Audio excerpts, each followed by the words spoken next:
PPG செவிலியர் கல்லூரியில் 27வது விளக்கேற்ற விழா வெகு விமர்சையாக நடைபெற்றது. கோவை சரவணம்பட்டி பகுதியில் செயல்பட்டு வரும் பிபிஜி செவிலியர் கல்லூரியின் 27வது விளக்கேற்றும் விழா செவிலியர் கல்லூரி வளாகத்தில் நடைபெற்றது.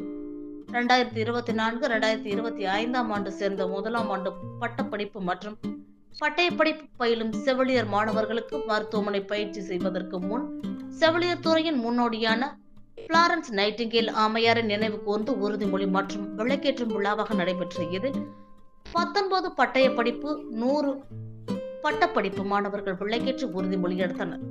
முன்னதாக விழாவில் பிபிஜி கல்வி குழுமங்களின் தலைவர் டாக்டர் எல்பி தங்கவேலு தலைமையுரையாற்றினார்.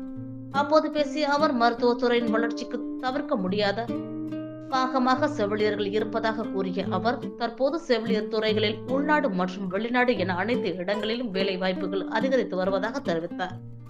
செவிலியர் பணிக்கு செல்லும் இளம் தலைமுறையினர் செவிலியர் பணியின் உன்னதமான பொறுப்பை உணர்ந்து செயல்பட வேண்டியது ஒவ்வொருவரின் கடமை என அவர் குறிப்பிட்டார். விழாவின் சிறப்பு விருந்தினராக மாவட்ட சுகாதார அலுவலர் டாக்டர் பாலுசாமி, மாணவ மாணவிகள் தனது வாழ்த்து செய்திகளை பகிர்ந்து கொண்டார்.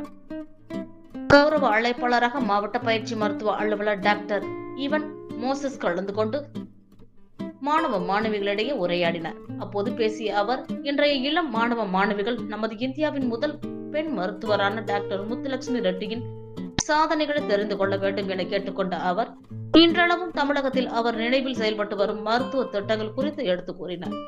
நிகழ்ச்சியில் பிபிஜி கல்வி குழுமங்களின் தாளாளர் சாந்தி தங்கவேலு மற்றும் அறக்காவலர்கள் டாக்டர் ஸ்வேதா, டாக்டர் பூபாலா, செவிலியர் கல்லூரி முதல்வர் டாக்டர் லிங்கராஜ் சித்ரா, துணை முதல்வர்கள் கலைவாணி, ஜெயபாரதி உட்பட மாணவ மாணவிகள், பெற்றோர்கள் என பலர் கலந்து கொண்டனர்.